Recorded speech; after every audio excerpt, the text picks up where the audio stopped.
Ya me había olvidado de vuelta. Ahora estamos. Entonces nos tomamos una función, en principio definida en un rectángulo, después la vamos a generalizar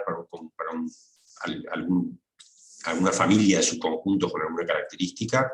Le pido que sea acotada para que si vamos a particionar ese rectangulito, en cada pedacito tenga supremo y tenga ínfimo, por eso la hipótesis de acotación. Pidiendo la acotación y sabiendo lo que es una partición. ¿Qué es una partición? Bueno, ahí está dibujado, ¿no?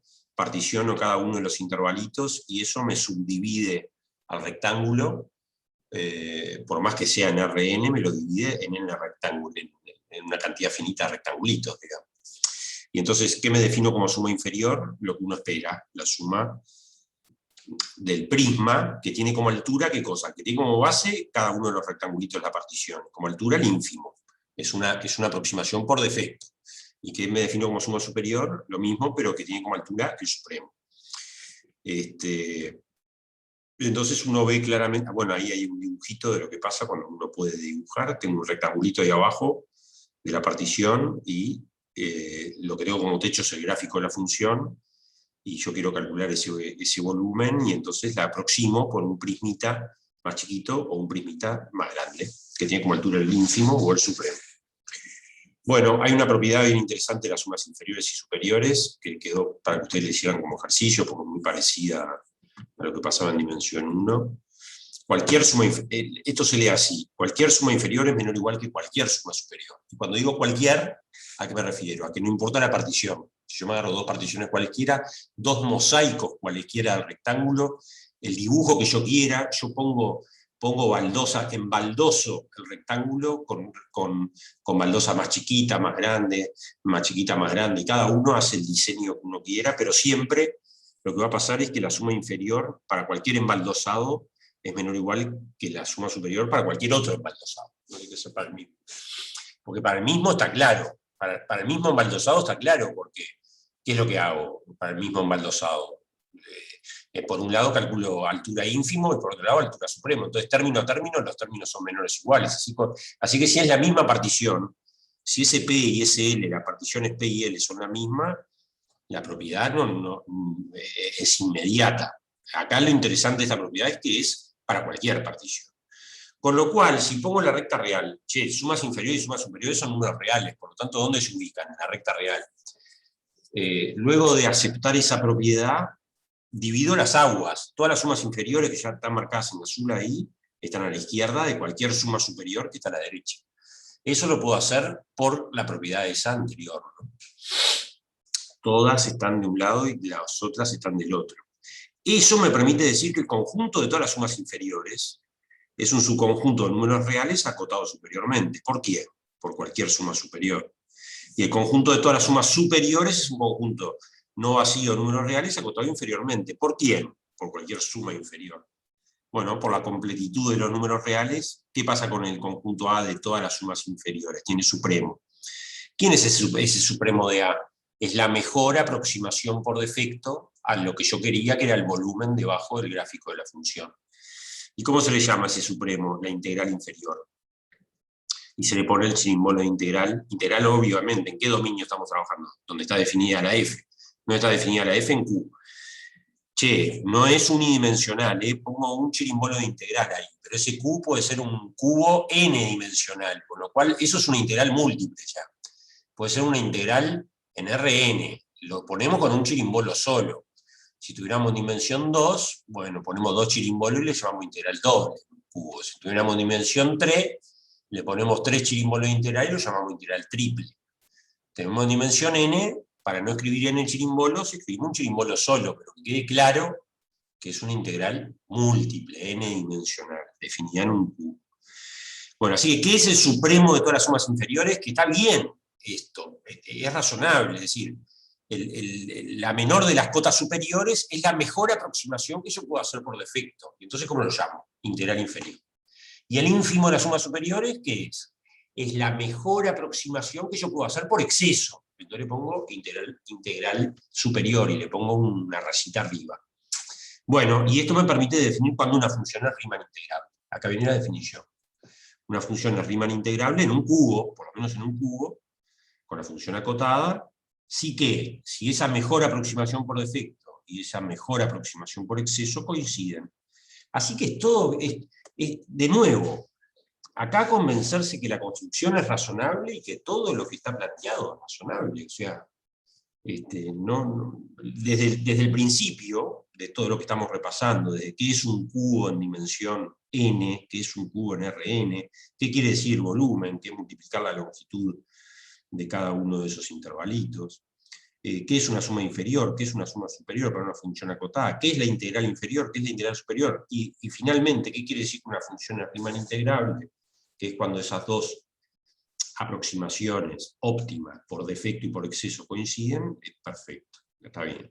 Notación, bueno, obviamente si una función es Riemann integrable, pondré la integral en Q de f, ¿no? Y no le pondré ninguna rayita. Bueno, observación, que decíamos el otro día, esto es pura teoría, igual que en cálculo 1. Si uno se quedaba acá y no daba el teorema fundamental del cálculo, y no daba integración por partes, y no daba cómo hacer un cambio de variable para una integral, si uno quería calcular una integral estaba en el horno, porque no tenía herramientas para calcular una integral. Así que la observación acá es la misma. Esto hasta acá es pura teoría. Esto no me enseña a calcular la integral. De hecho, hoy tenemos un compañero, Mateo, que anda por ahí en la vuelta, porque lo veo que está conectado, que nos va a contar la gran herramienta que uno tiene para calcular integrales en dimensiones más grandes, que se llaman integrales múltiples, que es el teorema de Fubini.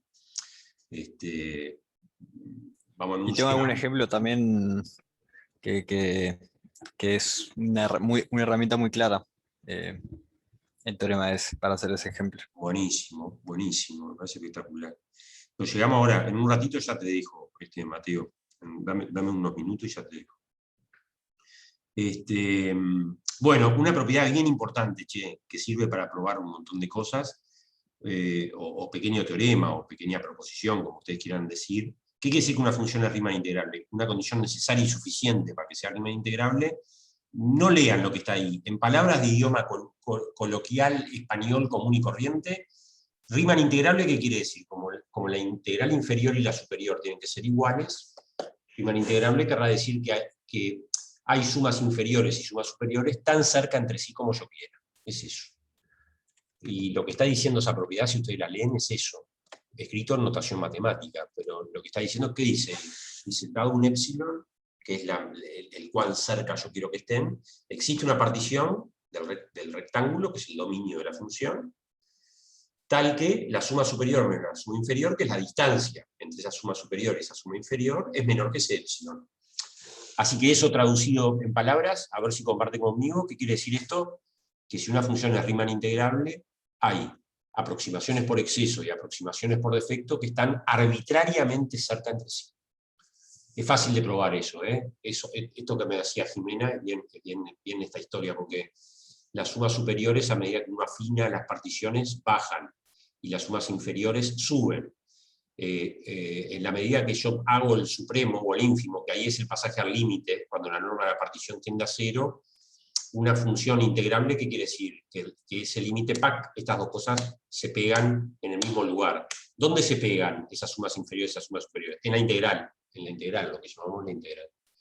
Entonces, si estas dos cosas se pegan en el mismo lugar, hay sumas superiores y sumas inferiores tan cerca como yo quiera. Ahí está lo que está diciendo esa propiedad. Si es Riemann integrable, pasa de que hay sumas superiores y sumas inferiores arbitrariamente cerca. Y al revés, porque lo que está enunciado ahí es un sí solo sí. Si una función tiene la propiedad de que hay sumas superiores y sumas inferiores tan cerca como yo quiera, entonces necesariamente en la integral inferior y la superior tienen que ser iguales. El supremo del famoso conjunto A, de todas las sumas inferiores, y el ínfimo del B, que es todas las sumas superiores, tiene que ser el mismo. Y entonces la función es Riemann integrable. Así que yo creo que con esto que estamos diciendo es la demostración. Lo que estamos diciendo es la demostración, simplemente que hay que escribirla bien. Pero es la demostración. Así que otra cosa que quedó como ejercicio, vieron que se van acumulando ejercicios, ¿no? Esto que probar que cualquier suma inferior es menor o igual que cualquier suma superior, no importa el mosaico que yo haga, no importa el diseño que yo haga, Y ahora queda como ejercicio esta propiedad, que es bien importante, bien interesante. Bueno, una aplicación inmediata de esta propiedad es probar que las funciones continuas son Riemann integrables, obvio.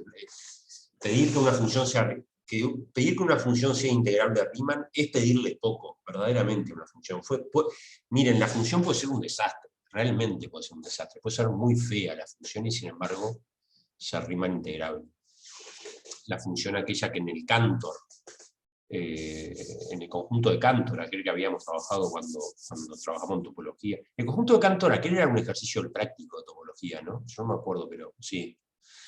Bueno, ese conjunto de Cantor si uno lo agarra y define la función que vale 1 en el Cantor y 0 en el resto, es una función Riemann integrable, y es una porquería esa función, es muy fea esa función, tiene discontinuidades por todos lados, en todo el conjunto de Cantor, tiene una cantidad no numerable de discontinuidades, fea en ese sentido, ¿no? Está rota por todos lados. Sin embargo, es Riemann integrable. Bueno, una función continua es Riemann integrable. Y si no fuera Riemann integrable, realmente lo que creó Riemann como noción de integrabilidad sería muy poco, porque geométricamente, ¿qué quiere decir que una función es Riemann integrable? Que uno puede hablar de área debajo del gráfico, o de volumen debajo del gráfico si tuvieran dimensiones más grandes. Si una función es continua, su gráfico es lindo. Entonces, ahí tiene que tener sentido hablar de volumen, ¿no? Está claro. Sí, Jimena.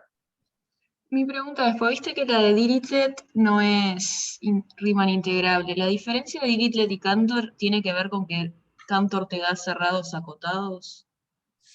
La diferencia entre Dirichlet y Cantor es que el conjunto de los puntos de discontinuidad en Dirichlet va a ser todo el dominio, y por lo tanto va a tener medida.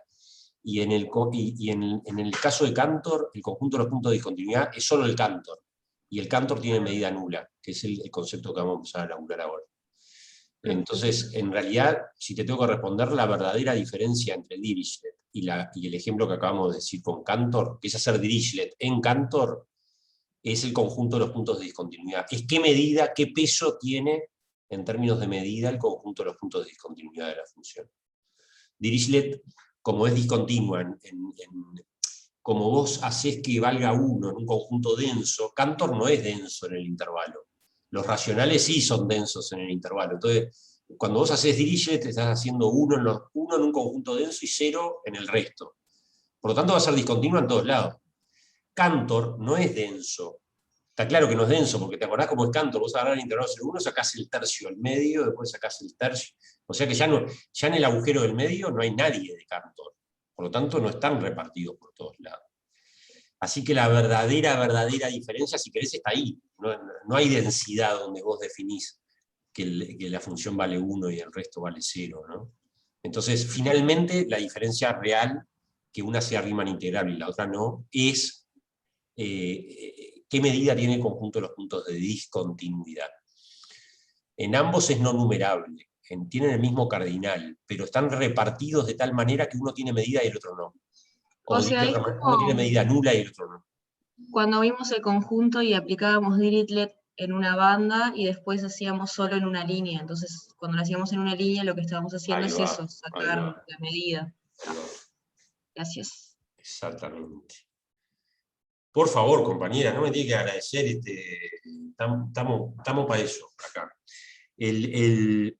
Así que las continuas están en la bolsa de las Riemann integrales. Entonces ahí nos preguntábamos, ¿será que la bolsa de las Riemann integrales coincide con las continuas? Y no, por lo que acabamos de decir, puede ser extremadamente rota. Ustedes se acordaban, y por eso lo repasamos, una escalera infinita, que es lo que está dibujado ahí, de cálculo 1, ¿no?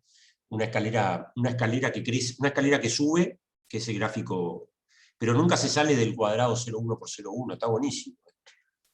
Y uno la construye fácil ahí. Claro, los escalones son cada vez menos altos, y el ¿cómo se le llama al apoyo de un escalón? Tiene un nombre, como la profundidad del escalón es cada vez... Contrahuella. Que era alma o algo así. Contrahuella, alma, algo. Todo eso la altura es cada vez más chica y la contrahuella es cada vez más chica también, ¿no? Las dos cosas. No, perdón. Donde apoyás el pie es la huella y la altura es la contrahuella. No. Entonces, contrahuella y huella, ambas se hacen cada vez más chicas. tan chicas, se hacen cada vez más chicas y a una velocidad, miren cómo esto se vincula con otro tema del curso, ¿no? Se hacen cada vez más chicas y la velocidad de tendencia cero de huella y contrahuella es lo suficientemente rápido para que la serie converja de las dos cosas. Eso me permite, porque es un proceso infinito porque es una escalera infinita. Con lo cual, para no salirme del cuadrado, necesito convergencia. Se dan cuenta que si yo sumo todas las contrahuellas, estoy haciendo una serie numérica. Y si sumo todas las huellas, también estoy haciendo una serie numérica. Bueno, esas dos series numéricas tienen que ser convergentes, porque si no, yo me saldría. Si fueran divergentes, me saldría o para arriba. Si la suma de las contrahuellas fuera divergente, me iría por arriba. Y si la suma de las huellas fuera divergente, me iría por el costado. O sea, la única manera de que no me vaya ni por arriba ni por el costado, que esa escalera no se salga del cuadrado, es que las series sean convergentes. Pero siempre puedo construirme series convergentes porque hago jugar geométricas por ahí, en realidad. Porque de la mitad, de la mitad, de la mitad, de la mitad, de la mitad, voy jugando con esa historia. Bueno, entonces, ¿qué observábamos acá? Que primero, ya empezábamos a mirar el conjunto de los puntos de discontinuidad. Es infinito acá, porque ¿dónde se da el conjunto de los puntos de discontinuidad? En cada salto, en cada lugar donde aparece un escalón nuevo. Ahí hay una discontinuidad. Y observábamos una característica de él. Es infinito, porque la escalera es infinita, y es numerable. ¿Por qué numerable? Porque lo puedo numerar. Porque el primero es un medio, que es x sub 0, el segundo es la mitad entre un medio y 1, que es x sub 1. Numerar es eso, que puedo hacer una bisección con los naturales. Así que es un infinito numerable, es de los infinitos más pobres, digamos, de los infinitos de menor cardinalidad, ¿no? Va a ser de medida nula. No sabemos lo que es ser de medida nula, ahora en breve lo definimos, pero los numerables deberían de estar dentro del conjunto de medida nula. Bueno, esta función es integrable, por más que tiene infinitas discontinuidades, es integrable. ¿Por qué es integrable? De nuevo, porque si ser integrable quiere decir que puedo hablar de área debajo del gráfico de la función, yo está claro que puedo definir el área debajo del gráfico de la función acá, que es lo rayadito, es la suma de las áreas de esos rectangulitos, que tienen como altura la huella, ¿no? Que tienen como altura la contrahuella y como ancho la huella. Entonces, hay área acá, y si hay área tiene que ser Riemann integrable, ¿no? Si no, de nuevo, la teoría sería una teoría muy flaca. Así que este ya es un ejemplo. Entonces, ¿cuál es la primera cuestión? La bolsa de las funciones Riemann integrables es mucho más grande que las continuas. Las continuas están ahí adentro, pero hay un montón de discontinuas. Tanto que uno puede tener, el ejemplo que hablábamos recién, uno puede tener una cantidad infinita no numerable de discontinuidades, que es este ejemplo de Cantor. Porque Cantor era no numerable, y entonces la función que vale 1 en Cantor y 0 en un caso contrario, va a ser una función que es discontinua solo en el conjunto de Cantor. Eso no lo escribimos acá. Tienen que agarrar el lapicito. Eso es importante. En este conjunto, en el conjunto de Cantor, que son nubecitas, que acá vale 1, ¿quién es el famoso conjunto de los puntos de discontinuidad acá? Solo Cantor. Solo Cantor. En el resto está en los pedacitos abiertos que saco. Entonces la función es continua, porque la función es constante ahí. Entonces, ¿en qué se diferencia este ejemplo del anterior? ¿En qué lo enriquece? Que el anterior tenía una cantidad infinita numerable de discontinuidades. Este tiene una cantidad infinita no numerable porque este C era no numerable. Esto era una de las cosas que vimos, una de las propiedades que vimos del conjunto de Cantor, que es medio patológico, ¿no? Pero es no numerable. El conjunto de Cantor tiene tantos reales como el continuo, como todos los números reales, como toda la recta, tantos puntos como la recta entera, es brutal. Bueno, entonces tenemos un conjunto de una función Riemann integrable con una cantidad infinita no numerable. Puede ser tan... Esto es lo que hace... Hasta acá, ¿qué podríamos decir? La bolsa de las funciones Riemann integrables es gigante, realmente gigante. Ni que hablarla de Lebesgue integrables, lo que hablábamos con Daniel el otro día, que Daniel preguntaba, que la teoría de Lebesgue todavía es una noción de integrabilidad que incluye a las Riemann integrables, pero que agrega más funciones que no eran Riemann integrables, sí son Lebesgue integrables, por ejemplo Dirichlet. Pero ya la de Riemann integrable es gigante. es una bolsa gigantesca. Están las continuas, pero hay muchísimas más. Tantas como esta, por ejemplo, que es una función horrible. Una cantidad no numerable de discontinuidades. Es brutal. El ejemplo 4 nos íbamos a dimensión 2, entonces tomamos una función definida en el cuadrado, el 0,1 por 0,1, ya es una función de 2 variables, y es la generalización de Dirichlet en dimensión 2. Entonces, ¿cuál es la generación de Dirichlet? Que valga 1 en las parejas de racionales y 0 en el caso contrario. ¿Y qué pasaba acá? Cualquier suma inferior para cualquier partición, ¿cuánto daba? 0, por culpa de la densidad. Y cualquier suma superior daba 1. Entonces, el famoso conjunto A, el famoso conjunto A, el de las sumas inferiores, es 0. Y el famoso conjunto B, el de las sumas superiores, es 1. Entonces nunca se van a acercar. El supremo del conjunto formado solamente por el 0 es 0. Y el ínfimo formado del conjunto formado solo por el 1 es el 1. Por lo tanto, ¿qué pasa con la integral inferior? Es 0. Y la integral superior es 1. Por lo tanto, no es Riemann integrable, porque definimos algo que es Riemann integrable si esas dos cosas son iguales. Y en este caso estas dos cosas son distintas. Bueno, sin irnos, acá está lo que decía hace un ratito Jimena, sin irnos a algo tan drástico como que en todo el cuadrado haya Dirichlet, dijimos, y si hacemos Dirichlet solo en una bandita, alcanza para que no sea Riemann integrable. Parece que alcanza, ¿no? Porque por culpa de que esa bandita tiene área, tiene medida, las sumas inferiores y las sumas superiores. Ya no va a pasar esto. Ya este dibujo va a ser falso abajo. Este dibujo es falso. Pero lo que va a pasar acá es que las sumas, si yo, capaz que acá vale la pena también un dibujito, las azules van a estar acá, ¿no?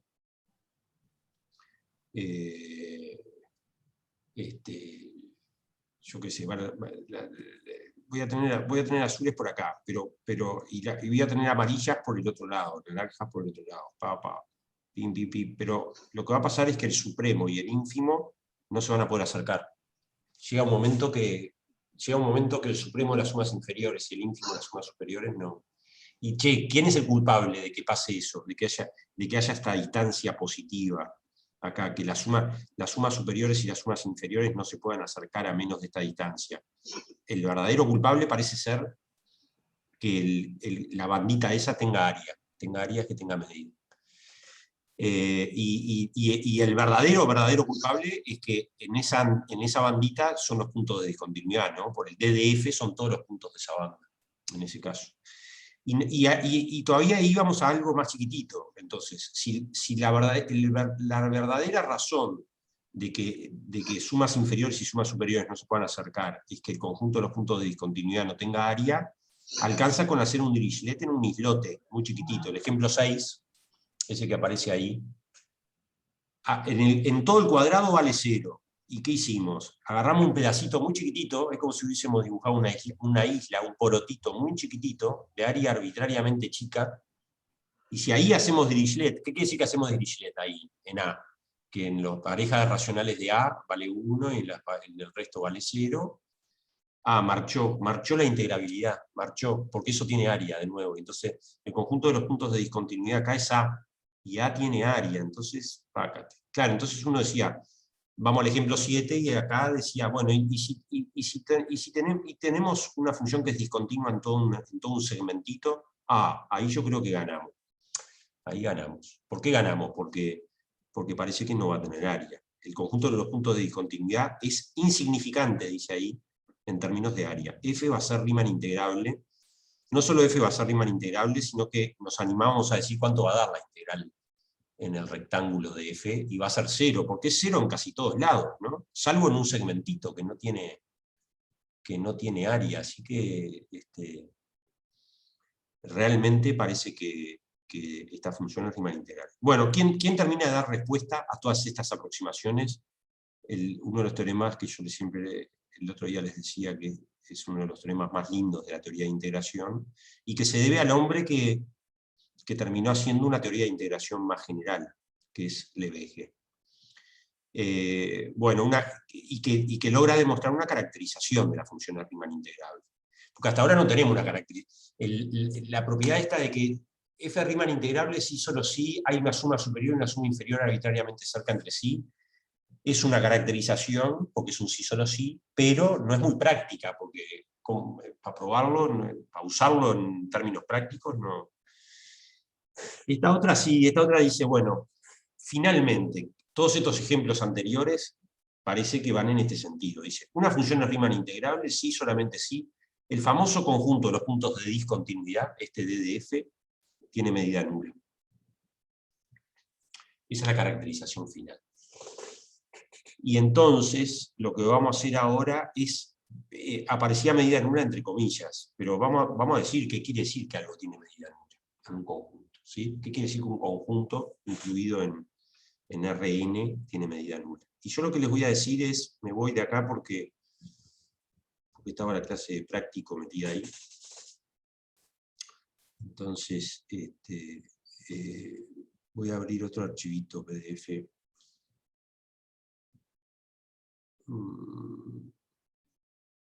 Vamos a abrir otro para ponerle acá.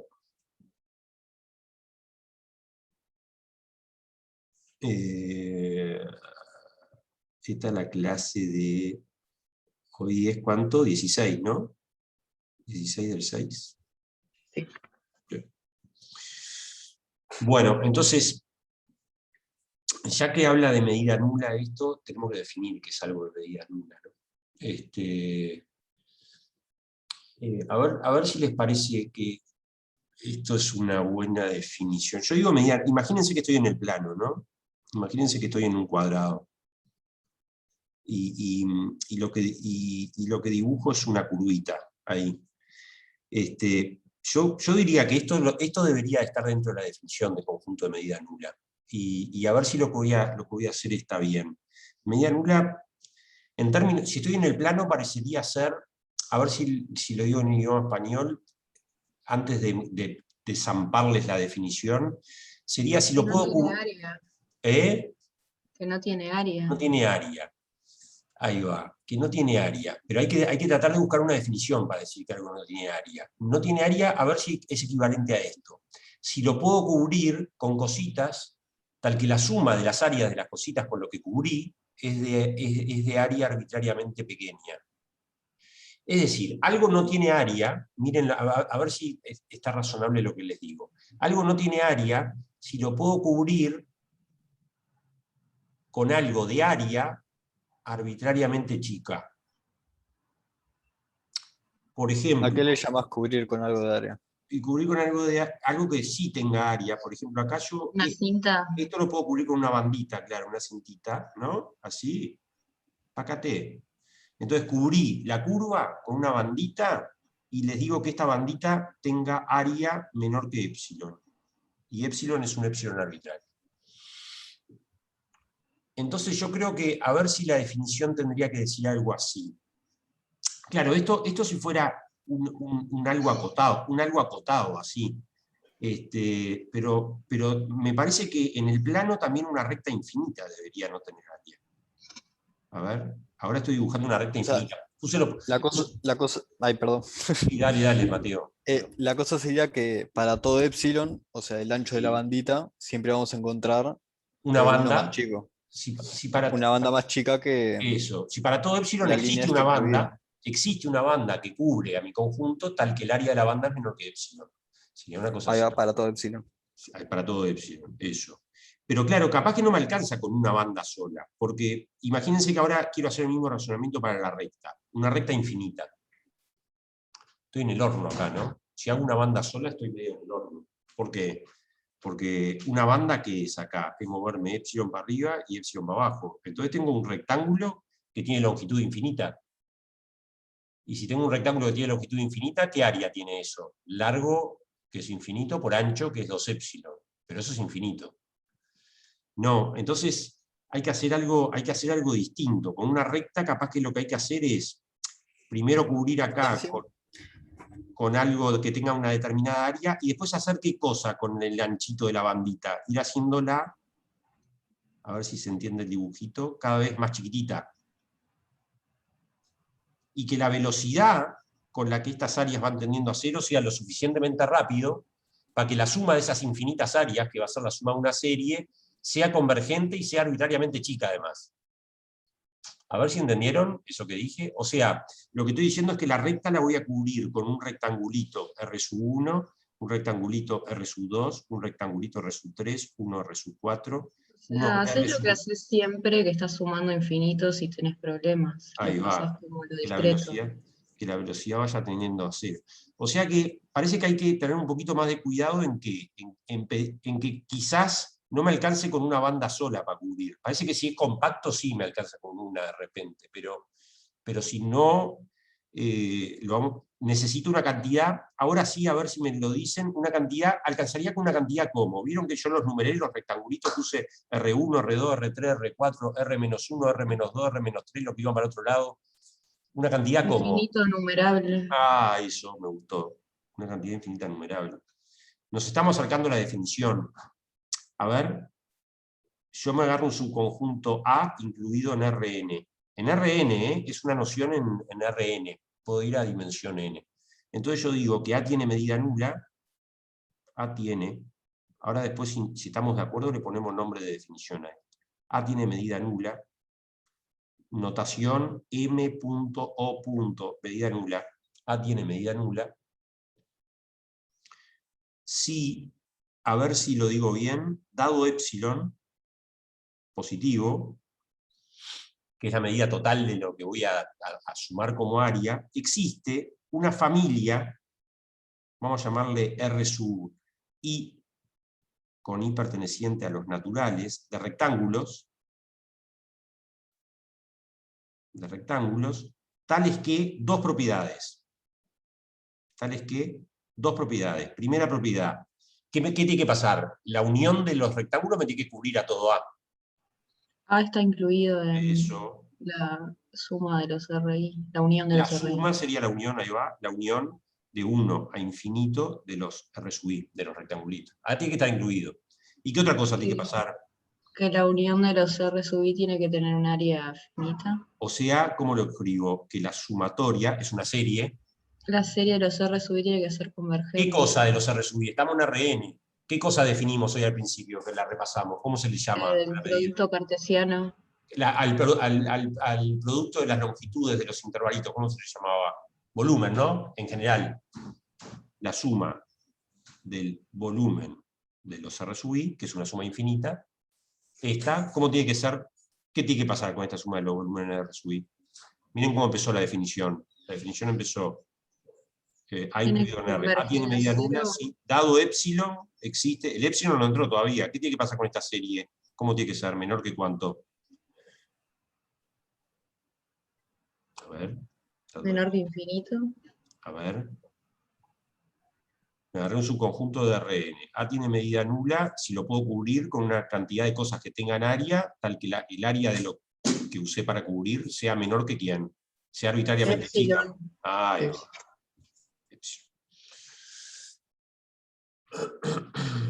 bueno, paren 2 minutos, miren lo que está escrito ahí y piénsenlo. A ver si da la idea. Piensen ahora en el plano. No piensen en Rn, piensen en R2, que es el plano. Y me agarro un subconjunto cualquiera del plano. Y yo quiero definir aquellos conjuntos que en términos de área son insignificantes. Eso es lo que estamos buscando, un concepto que dé esa idea de medida nula, de área nula. Entonces, a ver si esto que está escrito ahí da esa idea. Eso que está escrito ahí dice que un conjunto es insignificante respecto de área, o que tiene medida nula. Esto está escrito en Rn, pero de nuevo piensen en el plano para hacerse una imagen en la figura, así que si da un epsilon, no importa el tamaño, el valor de ese epsilon puede ser muy chiquitito, encuentro una familia de rectangulitos, que obviamente esa familia depende de quién, del epsilon que me dieron. Si me achican el epsilon, seguramente esa familia de rectángulos sea otra, tal que dos condiciones. Primero, A está incluido en la unión. ¿Qué me está diciendo eso? Que la unión de todos, miren el dibujito este, a ver si esto no va por ese lado. Ese dibujito. La unión de todos los rectangulitos, ¿qué pasa con A? Lo termina cubriendo. A en este caso era la recta, así que lo cubre. Esa es la primera propiedad. Y la segunda propiedad, ¿qué es? que si sumo todas las áreas rojas, las voy a pintar, si sumo el área de este rectangulito, más el área de este, más el área de este, más el área de este, más el área de este, más el área de este, Ojo que estas áreas continúan, porque la recta continúa. Por lo tanto, ¿qué objeto matemático encuentro acá? La suma de todas las áreas rojas, que es una serie, ¿no? Es una suma de infinitos números. Bueno, ¿qué tiene que pasar con la suma de esos infinitos números para que el conjunto tenga medida nula? Que sea arbitrariamente chico. ¿Qué quiere decir que sea arbitrariamente chico? Que sea menor que el epsilon que yo me prefije. Y ahí está la definición. Tienen todo el derecho de apelar a esta definición. Apelar quiere decir no estoy de acuerdo, no me da la idea que estamos buscando. Ahora, si no dicen nada, es que todo el mundo dice, me parece que sí, da la idea que estamos buscando, y entonces voy a poner pero. Me gustó Daniel. Daniel dice pero, cuando dice pero es que algo ahí, dice. ¿No podrías aplicar esta definición incluso a figuras con volumen? ¿Con volumen a qué te referís? ¿A que tengan volumen positivo, Daniel? Claro, exactamente. Pero, Por ejemplo, si tienen medida positiva, no vas a poder pasar de esa medida positiva para abajo. a lo que me refiero, por ejemplo, subí un poquito, Sí. ahí, la recta, en la curva que te dibujaste ahí. Si fuese un círculo, por ejemplo, ¿Un círculo relleno? claro, Un disco. claro, un disco se podría decir. O sea, la figura geométrica es el disco este D incluido en R2, un disco en el plano. Claro, ahí yo puedo ver dos interpretaciones. Una en la que te dibujas un área que intente cubrir todo el disco y no tiene área nula. U otra que sea como vos definiste, una cinta, pero por todo el borde, y cierres el borde. Incluís el borde. A ver de nuevo, Daniel. El disco es un disco cerrado ahí. Claro, intentá dibujar una cinta como dijo la curva. Suponete que el área de este disco sea, no sé, pi, un número positivo, ¿tá? El área del disco es pi. Sí, Entonces, si vos me estás afirmando de que desde algún punto de vista, con la definición que dimos, esto podría llegar a tener medida nula. claro. Si esto tuviera medida nula, voy a dibujar los Pero rectángulos. si me elijo un epsilon menor que pi, no puedo armarlo. Voy a O sea, tomar... Claro. Voy a tomar el epsilon menor que pi, como dice Jimena, y voy a cubrir, ¿qué es lo que dice la definición? Que para un epsilon menor que pi tiene que existir una familia numerable de rectangulitos, pero que me cubran todo el disco, ¿eh? Claro, o sea, no es lo mismo si tomás el disco que si tomás la circunferencia sola. El borde del disco tiene medida nula, pero el disco relleno no. ¿Por qué? Claro, Porque para cualquier mosaico que yo haga, cubrirlo quiere decir dibujar un mosaico, no me importa qué forma tiene. Pero lo cubro todo. Cuando yo sume las áreas de todos esos rectangulitos rojos, va a incluir al disco. Si va a incluir al disco, la suma por lo menos va a dar pi. de los volúmenes de los R sub i, por lo menos es pi, por lo tanto esto es mayor o igual que pi. Claro, yo eso me refería como la primera interpretación, y la segunda es como dijo Jimena, que podría solamente hacer eso, pero la circunferencia. No, pero la circunferencia ya no es el mismo conjunto, la circunferencia es otro conjunto, y ese sí tiene medida nula. El borde del disco, Daniel, el borde del disco, que es este es el borde del disco. El borde del disco, ese sí, porque el borde del disco es una curvita en el plano. Y entonces este lo vas a poder cubrir, con una bandita, dado un epsilon, me hago una bandita así, una bandita como la que decías vos, ¿no? Un disquito por afuera y una circunferencia por adentro, de tal manera que el área de esta banda, de esta corona, que me queda acá, Anillito. quede menor que epsilon. Eso sí lo lográs. Claro. Con lo cual, con un solo rectangulito, entre comillas, lo lograste. Es una bandita, no es un rectangulito esto formalmente, pero es una bandita. Pero, O sea, en el anterior, el tema es que si tomás el disco no podés hacer la bandita solo en la No, circunferencia, porque todo A tiene que estar incluido, la claro, bandita. porque la unión de los rectangulitos te tiene que incluir a todo el disco. Si es o sea, el asunto es el disco como disco, el disco relleno, el círculo entero relleno, ese no tiene medida nula. El borde, que es la circunferencia, sí. Está bien por ahí. Sí, Daniel, pero no Sí, quedó claro. me queda muy claro si tu duda era esa, ¿sí? Sí, era eso. Muchas gracias. Ah, entonces, O yo sea, veo... pregunta, Sí, en realidad ahí el círculo y la circunferencia tienen la misma cantidad de puntos, lo que tienen es distinta medida de área. sí, sí. La medida y el cardinal de un conjunto van por caminos bien independientes. O sea, dos conjuntos pueden tener el mismo cardinal. Pensá vos, Jimena, que un intervalo tiene la misma cantidad de puntos que un cuadrado, que tiene la misma cantidad de puntos que un cubo, que tiene la misma cantidad de puntos que un hipercubo. ¿Se acuerdan? Por eso poner en probabilidad cuando, no sé, vas a tirar un dardo, tomás el área para calcular la probabilidad y no la cantidad de Claro. puntos. Sí, sí. La medida entra bien. Bueno, la probabilidad es un ejemplo de medida. Hay medidas que son probabilísticas. ¿Qué características tienen? Van entre 0 y 1, tienen algunas características particulares, pero es una forma de medir. Entonces, ¿cuál es la medida? ¿Cuál es la probabilidad? Imagínate, eso está buenísimo, ¿no? Ese es otro ejemplo interesante. Tengo un tablero en el juego de dardo que es un tablero en forma del disco, un tablero en forma de disco. ¿Y cuál es la probabilidad de invocarle a un punto de esta curva? Bueno, la probabilidad de que yo con un dardo le pegue a un punto de esa curva, ¿cuánto es? 0. Por más que la cantidad de puntos de esa curva es infinito numerable, y tiene la misma cantidad de puntos que el disco todo, vieron como acá se ve claramente que la cardinalidad y la medida van por rutas absolutamente que no se tocan, ¿no? Pero la probabilidad de pegarle a un punto de esta curva es 0. ¿Y cuál es la razón de eso? De que la medida de este conjunto A, la medida de este conjunto A es 0, que es un conjunto de medida nula. La verdadera razón que yo puedo decir que la probabilidad de invocarle a un punto de esa curva es 0 es este concepto de medida que estamos viendo acá, justamente.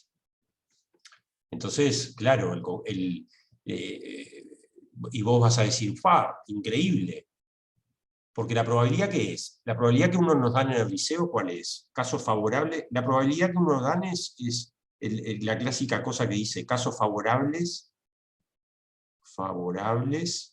sobre Casos posibles. casos posibles. Esta es la primera definición que uno ve de probabilidad, ¿no? Lo que pasa es que en este ejemplo que tenemos acá, el mundo en el que nos estamos moviendo de los casos posibles es infinito. Acá está el infinito nuevamente jugando. Y entonces, y acá en este ejemplo del dardo, tanto el numerador como el denominador es infinito. Los dos tienen cardinal infinito, porque los casos posibles es la cantidad de puntos de A. Y los casos favorables, perdón, son la cantidad de puntos de A. Y los casos posibles es la cantidad de puntos del disco. En términos de cardinal son el mismo, pero la medida, que es lo que uno tiene que definir acá, es 0. Entonces la probabilidad es 0. La probabilidad es 0. En un mundo finito la probabilidad 0 se daba cuando los casos favorables eran nadie. En un mundo infinito ya eso cambia. Los casos favorables pueden ser infinitos, pero la probabilidad puede ser 0. El ejemplo del dardo, es un muy buen ejemplo de eso. ¿Qué necesito para empezar a tener probabilidad positiva en el ejemplo del dardo?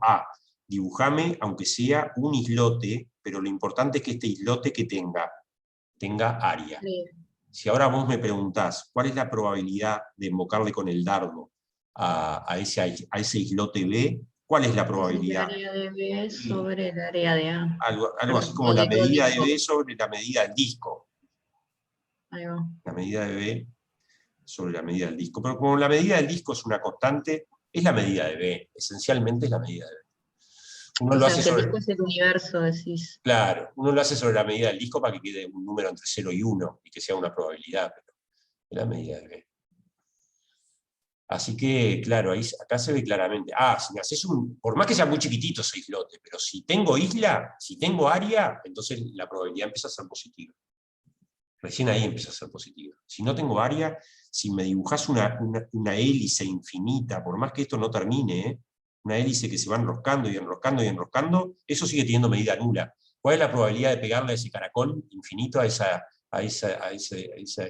espiral infinito? 0. Sigue siendo 0, porque la medida... Está interesante. Esto es nuevamente los misterios del infinito. El infinito siempre está por detrás de todo esto, ¿no? Esto tiene sentido en mundos infinitos. Esta definición tiene sentido... Bueno, yo creo que con todo lo discutido podemos dar por saldado esto. No hay más cosas. Y esta pasa a ser nuestra definición de conjunto de medida nula. Conjunto de medida nula, que lo denotamos como m.o. medida nula, medida 0. ¿Estamos todos de acuerdo? Hasta acá va la definición, ¿sí? ¿Es una buena definición? ¿Es razonable con lo que estábamos buscando? Bueno, ¿quién es el famoso, qué es lo que dice Lebesgue? Lebesgue dice, una función definida en un rectángulo, acotada, ¿es Riemann integrable? Sí, solo sí. El conjunto de los puntos de discontinuidad tiene medida nula. ¿Y qué significa medida nula? Esto. Así que la medida nula, las comillas que pusimos en medida nula en el enunciado del teorema de Lebesgue, ahora dejan de ser comillas y tenemos una buena definición. Y es esta. ¿Está? Entonces el ejemplo, todos los ejemplos que habían quedado colgados, por ejemplo, ¿por qué las funciones continuas son Riemann integrables? Bueno, las funciones continuas son Riemann integrables porque el conjunto de discontinuidades en una función continua es nadie. Y nadie, obviamente, tiene medida nula. Claro, nadie tiene que tener medida nula. Entonces, el conjunto de las funciones continuas tiene medida nula. ¿Por qué el ejemplito este de que acá teníamos Dirichlet, en un segmentito era Dirichlet? Porque tiene medida nula. Claro. Podés encontrar una bandita arbitrariamente chica que lo contiene. Claro. Acá ya con esta definición se justifica rápidamente de que esto es Riemann integrable, basándonos en qué? En el teorema de Lebesgue. Hay una bandita acá, dado un epsilon, hay una bandita de área epsilon que cubre a ese segmentito. Por lo tanto, voy a la definición de medida nula y un segmentito ahí tiene medida nula. ¿Está bien, che? ¿Sí? ¿Está cierto? Bueno, les dejo como ejercicio, antes de dejar un ejercicio un poquito más interesante, a ver si sale.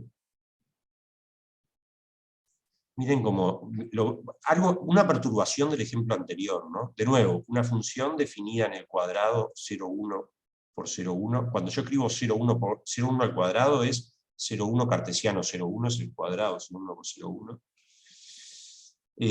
Y definida así. Tal que, 2 puntos. Y me voy para otra hoja para tener lugar. La defino así. F de xy vale. Ahora vamos a un dibujito, porque tengo que escribir muchas cosas. Vale. 1 sobre Q si X, la abscisa, es un racional. Che, y siempre piensen que ese racional está lo suficientemente simplificado. ¿Qué quiere decir lo suficientemente simplificado? Que no hay factores comunes entre P y Q. Eso se dice Es diciendo irreductible. que P, sí, o que el máximo común divisor entre P y Q es 1. Es lo mismo, ¿no? Si yo simplifiqué todo lo que pude simplificar, me quedaron primos entre sí, P y Q. Después, 0, si X es racional, no, X es, dije mal, perdón, no, va de nuevo, vale. No, porque tengo que escribir de nuevo esto. Capaz que en un dibujito y ustedes lo escriben mejor. Tengo el cuadrado 0, 1, 0, 1. ¿Está? Si yo me paro en un X racional, me estoy parando acá. X racional. Me paré en un X racional. Me paro en el segmentito vertical. ¿Está? Y ahora me fijo en el Y. Entonces, f de xy es igual a 1 sobre q si x pertenece a los racionales e y es igual a p sobre q. Y también es un racional. Hojaldre, cambié la cosa. 0 si x pertenece a q e y no pertenece a q.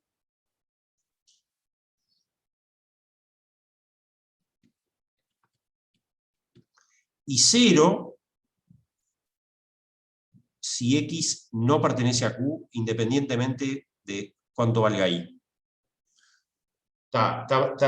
Está relajada esta función, ¿eh? Miren lo relajada que está. Esto quiere decir, mírenla bien, si me paro en un listoncito vertical con abscisa racional,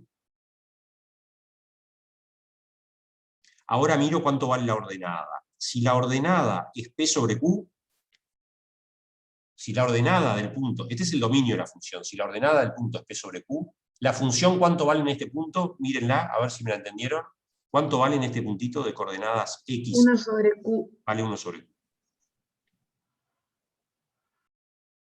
Si me paré en un puntito que es irracional, en un punto i que no pertenece a los racionales, ¿cuánto vale la función en este otro puntito? 0. 0. Acá la función vale 1 sobre q, acá la función vale 0.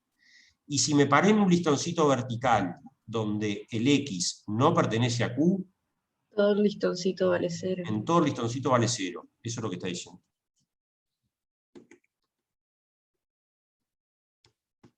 Es algo tipo de Dirichlet, pero no es valiendo 1 y 0, vale 1 sobre q. Es una cosa media extraña esta, vale 1 sobre q en esos puntos.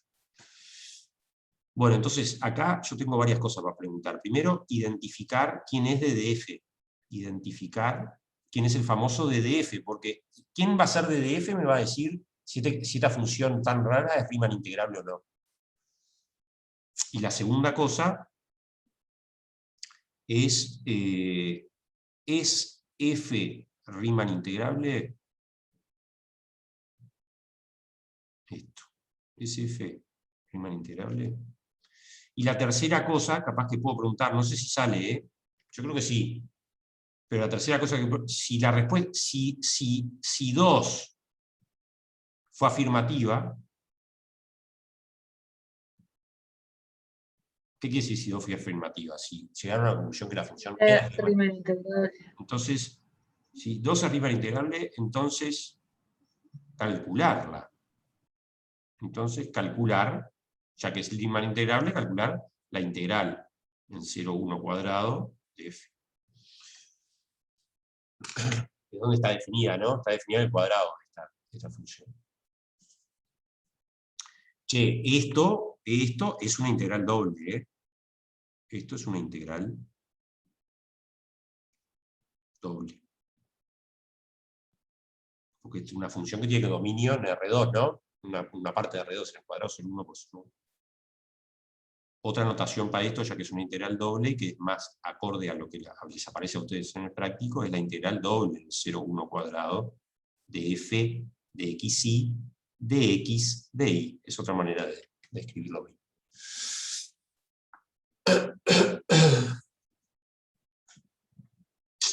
Está. ¿Vamos a demostrar el teorema de Lebesgue? No, lamentablemente. Pero, porque está. Miren, por dos razones. Primero de todo, no tenemos las herramientas matemáticas suficientes para probarlo. Segundo de todo, no tenemos tiempo. Pero tercero de todo, me parece que lo creímos. Y me parece que es uno de esos teoremas que con todos los ejemplos que vimos, nos animamos a decir que debe ser cierto. Debe ser cierto. Porque todos los ejemplos que vimos, ¿qué llevaban? ¿A qué llevaban? A eso. ¿A qué puerto íbamos? A que el conjunto de los puntos de discontinuidad era insignificante respecto a la medida. Por lo tanto, Parece muy creíble, parece muy creíble. ¿Esto quiere decir que no lo pueden ir a leer a ningún lado? No, vayan. Si les interesó, vayan. No lo vamos a demostrar en el curso, pero está buenísimo ir a leer esto. Por ejemplo, en el libro del AGESIMA de cálculo, el de análisis, Introducción al análisis matemático, en el volumen 1, debe estar demostrado el teorema de Lebesgue en dimensión 1. Debe estar demostrado el teorema de Lebesgue en dimensión 1. Esa demostración es la misma. Si entienden la demostración en dimensión 1, es exactamente la misma demostración en dimensiones más grandes, con rectangulitos y cosas. Termino con esto y ya le doy lugar a Mateo, que ya no sé si va a tener lugar hoy o el sábado con respecto a esto, pero por ahora tenemos una definición de Riemann integrable cuando la función es una función definida en qué tipo de dominio. Q incluido en Rn y yendo a R, pero este Q ¿qué era? Un rectángulo. Esto tenemos definido. O sea, vieron que todos nuestros ejemplos, ¿qué son? ¿Qué tipo de dominio son? Un rectángulo. Por el 0,1 por el 0,1, o el coso, pero siempre un rectángulo. Bueno, ustedes me dirán, ¿cómo se define la noción de integrabilidad para un conjunto S cualquiera? S incluido en Rn, y le pido a este S, para que no sea una integral impropia, ¿qué le pido a este S? Que sea acotado. Claro, pero ahora no le pido que sea un rectángulo, lo único que le pido es que sea acotado. ¿Y qué tengo? Tengo una F de S, incluido en Rn, en R. Pero ahora, ¿qué cambió de acá a acá? ¿Qué paso estoy dando acá? Que no le pido a S que tenga la forma de rectángulo, puede ser una porquería. Lo único que le pido es que sea acotado, ¿está bien? ¿Sí? Bueno, a ver si lo que les voy a contar es una buena definición. ¿Les parece? Esto es S. Vieron que no dibujé un rectángulo, dibujé una porquería y cualquiera, un poroto. Ya que tenemos una definición para rectángulos y S es acotado, ¿qué se les ocurre hacer? ¿Lo podemos llenar con rectangulitos? Llenar con rectangulito, o ya que es acotado, lo puedo encerrar con un rectangulito. A ese, un Q, un rectangulito Q. Y a ver si lo que voy a decir está bien. Voy a extender esta función f, la voy a extender a todo el rectangulito. Y le voy a llamar f sub s, que va ahora de Q incluido en Rn y yendo a R. Tal que la defino así, a ver si la Vale defino bien. 0 afuera de ese y... École qua. Vale 0 si X no pertenece al famoso S. ¿Y cuánto vale en S? Ah, lo que vale la función. ¿Cómo se llama la función? F. F. Así que ¿cuánto vale f sub s de X en S? Vale F de f de X. Si X pertenece a S. Bueno, definición. ¿Cuál sería la definición? F de S incluido en Rn y yendo a R. Y este S acotado. F es Riemann integrable. Sí que, definición es esta, sí quién es Riemann integrable. Si F sub S es Riemann integrable. Pero de esta yo ya sé decir si es Riemann integrable, porque la F sub S, ¿qué dominio tiene? ¿Un qué? Un rectangulito. Y ahí es donde hicimos toda la teoría. A ver si me cacharon, por favor. Paren un minuto y miren. Toda la teoría que hicimos hasta acá era para funciones definidas en rectángulos. Pero no puede ser que la teoría la tengamos solamente para funciones que tengan como dominio un rectángulo. Quiero dominios un poco más generales que rectángulos. Entonces quiero que una función pueda estar definida en un conjunto S que tenga la forma de poroto, como lo que dibujé ahí. Pero porotos ¿cómo? Acotados, porque si no, si fuera no acotado, entraríamos en el área de integrales múltiples impropias. No estamos en esa. Estamos en No integrales podrías hacer un rectángulo que lo contenga. Claro, entonces, ¿qué le hacemos a la función? Che, como siempre, para que no sea impropia, esta f también es acotada. El S es acotado y la función es acotada, para que no haya impropiedad por ningún lado. Bueno, por ser ese acotado, lo podemos cerrar en un rectángulo. Y entonces me define una función que esté definida en un rectángulo, pero que en ese coincida con f chica. Es eso lo que dijimos. Y que fuera de ese valga 0.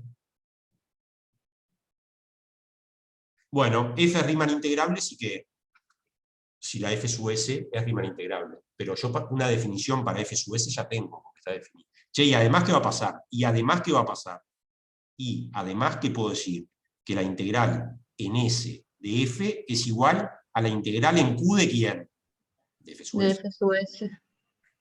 Por definición. ¿Por qué por definición? Porque fuera de S, ¿cuánto la hicimos valer a la f sub s? 0.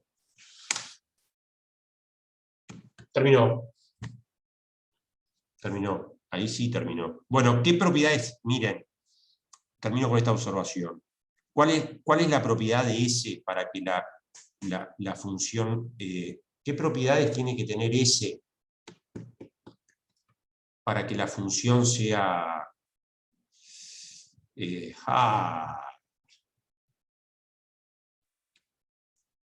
Si la f sub s es Riemann integrable, el conjunto de los puntos de discontinuidad tiene medida nula, y si yo la agrandé, la extendí, y la hice 0 acá afuera, y acá adentro vale f, la función f sub s puede tener más puntos de discontinuidad que la s, ¿no? Puede haber generado nuevos puntos de discontinuidad. ¿Dónde pueden estar los nuevos puntos de discontinuidad? Pero si están en 0, no es como que no te importa. A ver, pero ¿dónde En pueden? la frontera de En ese la suele haber un frontera, punto de Nahuel. continuidad. Eso, en la frontera. Porque puede saltar la función ahí. Notables. Entonces, como pudo haber generado nuevos puntos de discontinuidad, los nuevos puntos de Lo tenés que discontinuidad están en excluir. la frontera de S. Para que siga teniendo medida nula, ¿qué le voy a pedir al S? Que no sea una porquería tremenda. ¿Qué le voy a pedir al S? Que la frontera, que son los nuevos puntos de discontinuidad que puedo haber generado, tenga medida ¿cuánto? Tenga medida nula. Nula. O sea que efectivamente la frontera sea una frontera, que sea una curvita o una unión de curvitas. Le pediremos al S, en la teoría esta, ¿no? Le pediremos a S que su frontera tenga medida nula. ¿Para qué es esto? ¿Por qué esta observación? Porque la f sub s puede haber generado nuevos puntos de discontinuidad. Pero quiero que esos puntos de discontinuidad nuevos que generé sigan siendo insignificantes en términos de medida. Como esos nuevos puntos de discontinuidad están en la frontera de S, alcanza con pedir que en la frontera... Lo que estoy escribiendo ahí es que frontera de S tiene medida nula. Eso. Entonces, ¿quiénes son los conjuntos S donde vamos a estudiar integrales múltiples? O son rectángulos, o son... Y además le vamos a pedir que sea compacto, ¿no? S compacto. Compacto porque ¿dónde hicimos la teoría en cálculo 1? ¿Ustedes dónde hicieron? En intervalos ¿cómo? Intervalos cerrados y acotados. Acá también. El S tiene que ser un cerrado y acotado. ¿Y con qué otra propiedad adicional? ¿Cuál es la propiedad adicional del S que tiene que tener medida nula? Bueno, son dos... S tiene que ser compacto y su frontera tiene que tener medida nula. Los conjuntos, definición, observación, porque lo van a encontrar por ahí. Observación o lenguaje, observación, a los conjuntos con frontera nula, con frontera de medida nula, perdón, con frontera de medida nula, los llamaremos conjuntos medibles Jordan. Todos nombres, ¿eh? Jordan fue otro señor. Todos son señores en esa época. ¿Se imaginan cuántas mujeres habían haciendo matemática, no? Un montón, millones. Millones de cabezas femeninas deberían estar pensando un montón de cosas. Busquen algún teorema de 200 años atrás o 300 años atrás que lleve el nombre de una mujer. Difícil, difícil. Se la llevaban todos los hombres, ¿eh? Capaz que la demostración la hizo una mujer, pero Si no las dejaba, es difícil, sí. sí, los aplausos se los llevaba el tipo, y capaz que el tipo no tuvo nada que ver. Siempre sospechen de la historia. Los grandes teoremas, yo siempre pienso eso ahora que está tan en la palestra esta cuestión de discusión del género y de defender un poco la igualdad de las cosas, que todavía sigue siendo muy desigual.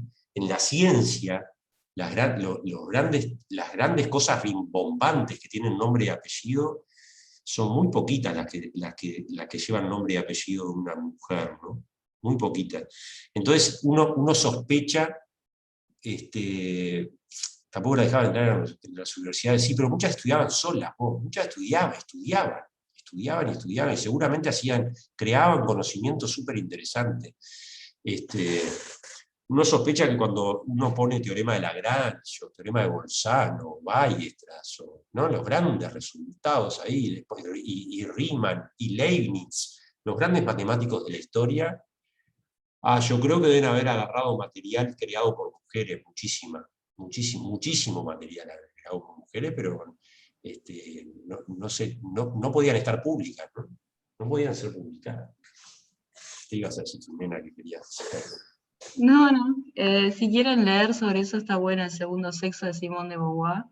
Y si no, también hay varias mujeres que se disfrazaban de hombre para participar. Bueno. Les mando un video si quieren, Dale, mujeres por favor. matemáticas. Sí, dale. Pero tal cual, ¿no? Yo realmente, de los nombres y apellidos de los grandes resultados de la historia en ciencia, en cualquier área de conocimiento, donde hubiese investigación, hay que sospechar, yo qué sé. Sobre todo por la no presencia de mujeres, sin lugar a dudas. Bueno, a esto se llama medible Jordan. Digo porque capaz que en algún apunte por ahí encuentran, un compacto medible Jordan. ¿Qué es un conjunto compacto medible Jordan? Compacto es lo de siempre, cerrado y acotado. ¿Qué quiere decir medible Jordan? Que su frontera es linda. ¿Qué quiere decir que la frontera es linda? Que la frontera tiene medida nula. Es eso. ¿Está bien? Entonces los dominios de las integrales dobles o triples o cuádruples o lo que sea tienen que tener medida nula. Por ejemplo, un dominio que sea un grafiquito de una función, un grafiquito de otra función, y así, un dominio de este tipo, es un conjunto compacto medible Jordan, donde esto es el gráfico de una f y esto es el gráfico de una g. Esto es una f de S incluido en R2 y yendo a R. Este S es compacto medible Jordan. ¿Por qué? Porque ¿quién es la frontera de S acá? La frontera de S es este segmento, que tiene medida nula, ya lo sabemos, este segmento, que tiene medida nula, ya lo sabemos, y después hay dos gráficos de funciones. Es este grafiquito de una función continua, ¿no? Dos grafiquitos, dos curvitas. Y parece que las curvitas también tienen medida nula, ¿no? Ya estuvimos viendo. O sea que, finalmente, ¿quién es la frontera de S? La unión de cuatro conjuntos de medida nula. Parece claro que la unión finita de conjuntos insignificantes sigue siendo insignificante, ¿no? Sigue siendo, no una unión arbitraria, pero si yo uno 10 conjuntos de medida nula, el resultado sigue teniendo medida nula. Una unión finita, digamos. Sí, yo diría que se puede generalizar a unión numerable, pero piénsenlo después. Pero O sea, tema si pones unión muchos arbitraria. lotetes. No unión arbitraria. ¿Qué decía, Jimena? Perdón, que no te escuché. O sea, si haces no numerable, como que te podrías terminar armando un rectangulito. Y si no pones numerable muchos. llenas todo, claro, llenas todo el universo. Entonces vas a un conjunto de medida lo que quieras. Pero numerable me parece que está de acuerdo con la definición que di. Bueno, fin. Y la gran pregunta, ¿cómo calcular integrales en dimensiones mayores que 1? Bueno, la gran pregunta de esto la va a responder el amigo Mateo, al quien le damos la palabra en este momento, si es que estamos en qué hora. Faltan Quedan 8 minutos. 6 minutos. Bueno, Mateo, lo presentás, mirá lo que vamos a hacer. Lo presentás el teorema, Y no te metes en la demostración. Vamos a un ejemplito. Tenías un Dale. ejemplo, me dijiste, ¿no? Sí, tengo. Entonces, enunciate Tengo dos ejemplos. el teorema de Fubini y vamos rápidamente a los ejemplos. Y además nos pisamos con el práctico. Vamos con esos ejemplos al práctico también, seguís vos. ¿Ah? Eh, ¿Entendiste lo que te dije, Mario? sí. O sea, Ok. seguimos en el práctico. Y el plan es este, por la duda que alguien se tenga que ir el sábado, que es que tenemos nuestro próximo encuentro, haces la idea de la demostración de Fubini. ¿Está? Dale. Puede ser, ese es el plan. Ahora lo enunciás, haces algún Jorge. ejemplo y el sábado contás una idea de la prueba. Jorge, ¿te animás a dejar de compartir pantalla si lo puedo agrandar a Mateo? Claro, ya.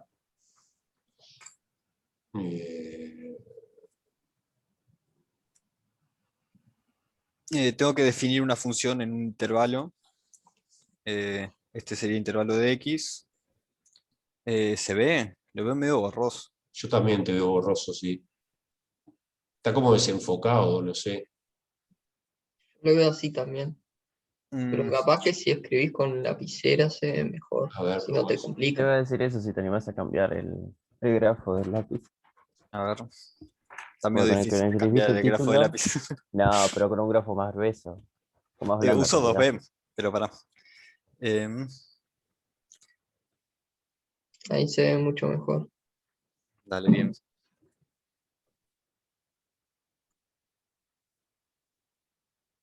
Defino una función que va de un intervalo AB a un CD. Ahora voy a hacer un dibujito. Y también pido que f sea continua. Y por lo tanto sería integrable, como dijo recién el profe. Entonces, la integral en D, que sería el dominio, va a ser igual a la integral en AB de la integral de C a D de f de xy de y de x. Y Fubini dice que esto es igual a la integral de C a D de la integral de a b de f de xy, pero ahora se alternan. Ahora se integra primero respecto a x y después respecto a y. O sea que Ahí se ve bien. no importa el orden, no importa el orden en que integres, va a dar lo mismo. Claro, el resultado va a dar lo mismo. Aunque en realidad tengo una especie de contraejemplo que es con e a la menos x2, pero eso lo puedo dar después. Em, a ver. A ver si se ve desenfocado, no sé por qué.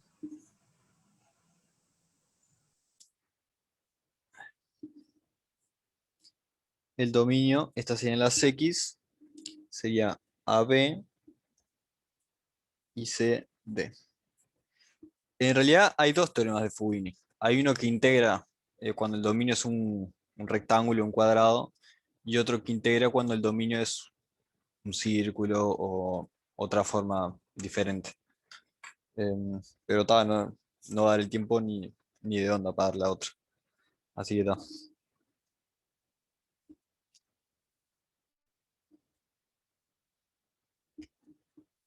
Este sería mi dominio. Em, y bueno, voy a hablar de esto. Para integrar esto, primero tengo que hacer esta parte.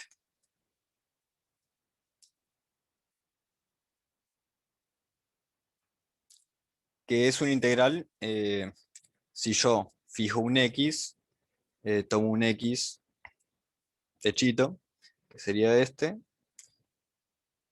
que me define esta región del dominio, en la cual varía la y. Esta sería la y. Y esto es una integral de cálculo 1, porque tengo un x fijo, me queda f de X techito y respecto a Y en el intervalo C y D. Y esto ya lo sabemos hacer. Y esto me da una función que va a ser respecto a X, que le voy a llamar así.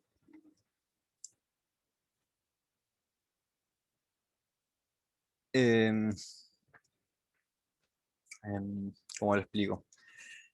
Que para cada X me da como resultado la integral de la función en este segmento. ¿Puedo decir algo, Mateo? Sí, sí, sí.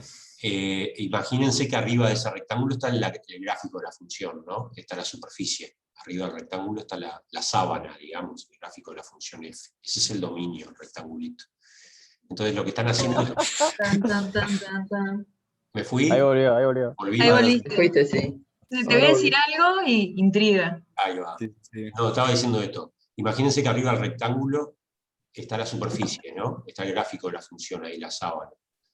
Entonces cuando Ahí Mateo fija ese segmentito ahí, piensen que están levantando el plano con ese X fijo, ese plano paralelo al eje Y, cortan a la superficie y me da una curva arriba. Lo que están calculando es, lo que esa phi de X está calculando es el área debajo de esa curva. Es el área en ese plano debajo de la curvita esa. Este sería mi cuadrado.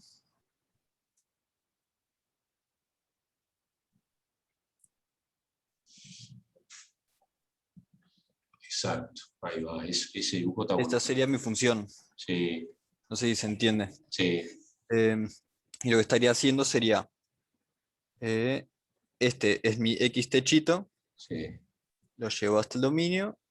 Acá es donde varía Y Sí.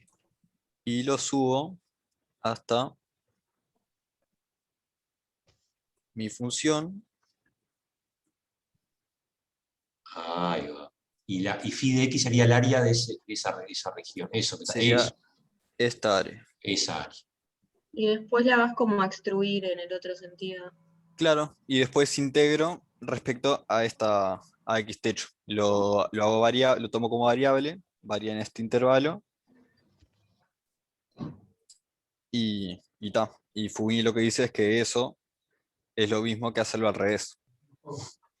Que hacerlo tomando un... Y a su vez que eso te da el volumen debajo del gráfico de la función, que es la integral doble, ¿no?